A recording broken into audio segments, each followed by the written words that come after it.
শেষ পুরা পানি।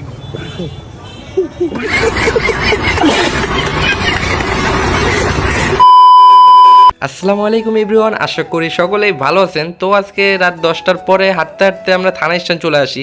তো আসার পরে দেখি নীরব ভাইয়ের ঝালমুড়ির দোকানটা খোলা আছে। তো যেই ভাবা সেই কাজ, আমরা চলে যাই ঝালমুড়ি খাইতে। আর যা নীরব ভাইকে বলি, ভাই ধুমায় ঝাল দেন, এক দুইটা বোম্বাই মরিচ আপনি কাইটা দিয়ে দেন এমনিতেই। আর ভাই দেখতেই পারতেছেন এখানে নীরব ভাইয়ের দোকানে বোম্বাই মরিচ এরকম মানে থোকাই থোকাই এখানে ঝুলাই রাখছে।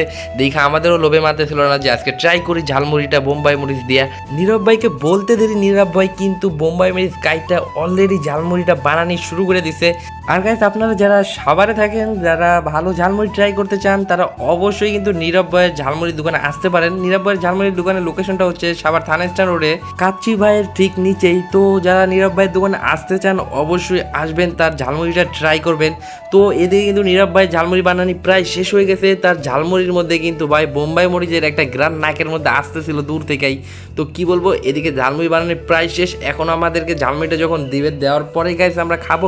নীরব ভাইয়ের স্পেশাল সে বোম্বাই মরিচের ঝালমুড়িটা কিন্তু অলরেডি বানানি শেষ। আর নীরব ভাই আমাদের বলতেছিল যে ভাই বোম্বাই মরিচ অনেক কম দিছি, ঝাল হইব না। কিন্তু ভাই বিশ্বাস করেন, আমি কিন্তু ঝাল খাইতেই পারি না। আমার লগে যে আমার যে বন্ধু দুইটা আছে, ওরা ভাই এই জোর করে মানে দুইটা বোম্বাই মরিচ কাটা দিল।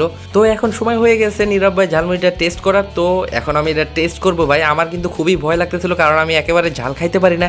তো এখন এটা টেস্ট করি, দেখি মানে কিরকম হয়। ভাই ঝালমুড়িটা প্রথমেই মুখে দেওয়ার সাথে সাথে আমার পুরা মুখ মনে ঝালে একেবারে ভইরা যায়। আর আমার রিয়াকশন দেখে নীরব ভাই বলতেছিল ভাই ঝাল অনেক কম দিছি, আপনারা যদি আরও আগে আসতেন ঝাল অনেক বেশি দিতাম। এখন রাইত হয়ে গেছে, এখন যা ঘুমাইতে পারবেন না এই ঝাল খায়া, এর জন্য আমি ঝাল অনেক কম দিছি। কিন্তু ভাই বিশ্বাস করেন, আমি ঝালে আমার মুখ পুরো জ্বলতেছিল।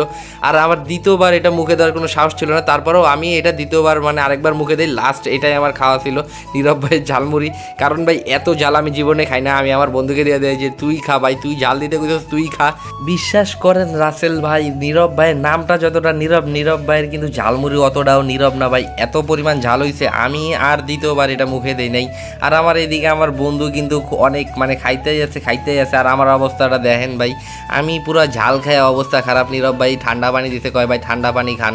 তো কি আর বলবো ভাই, আমি ঝালে ভাই এই ঝালমুড়ি, এই বোম্বাই মুড়িতে ঝালমুড়ি দ্বিতীয়বার আর আমার টেস্ট করার মতো কোনো সাহসই ছিল না। আর এদিকে দেখেন আমার বন্ধুর অবস্থা দেখেন, ও খায়া ওর চোখ মুখ পুরো লাল হয়ে যেতেছে, এমন একটা অবস্থা। বোম্বাই মরিচে ঝালমুড়ি ভাব দেখায় আমার এই বন্ধুটা খাইতেছিল, খায়া ওর অবস্থা একটু পরেই দেখতে পারবেন আপনারা। আর গাইস, আপনাদেরকে একটা বিষয় বলে রাখি, নীরব ভাইয়ের কিন্তু ঝালমুড়ির দোকানটা বিকাল 5টা থেকে রাত 11টা বা 11:30 পর্যন্ত খোলা থাকে। তো এই যে দেখেন ভাই, আমার বন্ধুর অবস্থাটাও চোখ দিয়ে ভাই পানি পড়তেছিল, মানে ও এত বেশি খাইছে, খায়া ওর অবস্থা খারাপ হয়ে গেছে, গলা মালা জ্বলতেছিল আর ভাই চোখ দিয়ে পানি পড়তেছিল। ভাই যারা আপনারা এই বোম্বাই মরিচের ঝালমুড়ি খাইতে চান অবশ্যই নীরব ভাইয়ের দোকানে আসবেন। আর আমরা ভাই আজকে ঝালমুড়িটা এত পরিমাণ ঝাল হয়েছে ভাই, যেহেতু আমরা ঝাল খাইতে পারি না, তো কি আর বলবো ভাই, এই ঝালমুড়ি খায়া আমাদের অবস্থা খুবই খারাপ। তো শেষমেশ বাসার জন্য একটা বোম্বাই মরিচের ঝালমুড়ি নিয়ে যাই। আর হ্যাঁ গাইস, আজকের ভিডিওটা এই পর্যন্ত।